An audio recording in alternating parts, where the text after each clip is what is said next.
কারণ আজকে আমাদের বাসর রাইত, আমরা বাসর করবো। কি কোন উল্টাপাল্টা কথা? আমরা বাসর করবো কেন? আরে বিয়াটা কিভাবে হয়েছিল? টেলিফোনে না, তখন তুমি দেশে ছিলে, আমি ছিলাম বিদেশে।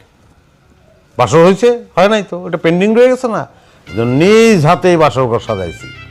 এখন আজকে আমরা বাসরটা করব। দেখেন, টেলিফোনে বিয়ে হয়েছে সেই 6 মাস আগে, বিয়ে এখন পুরনো হয়ে গেছে। কিসের বাসরটা সেরে এসব কোনো কিছু করতে পারবো না, এসব পাগলামি বন্ধ করেন। অবশ্যই বাসর ঘর করার দরকার আছে, বুঝতেছো না? আমি তো চিন্তা করে এসেছি ডেইলি বাসর ঘর করবো। আজকের এই রাতটার জন্য আমি 48 বছর ধরে অপেক্ষা করতেছি। 48 বছর ধরে অপেক্ষা করতেছেন মানে? আমার বয়স 48। চলো বাসর করি। আরে খবরদার, আপনি আমার কাছে আসবেন না, আমি কোনো বাসর টাসর করতে পারবো না। তা আমি তোমার হাজবেন্ড, আমি তোমার কাছে আসবো না কেন বলো তো? কারণ আপনারে আমার পছন্দ হয় নাই। আপনারে মন থেকে আমি স্বামী হিসেবে মাইনা নিতেই পারি না। যেদিন আপনার আমার পছন্দ হবে, আমি মন থেকে মাইনা নিব, সেই দিন আপনি বাসর করেন। তার আগে খবরদার আমার স্পর্শ করার চেষ্টা করবেন না। যদি করেন তাহলে কিন্তু খুব খারাপ অবস্থা হয়ে যাবে।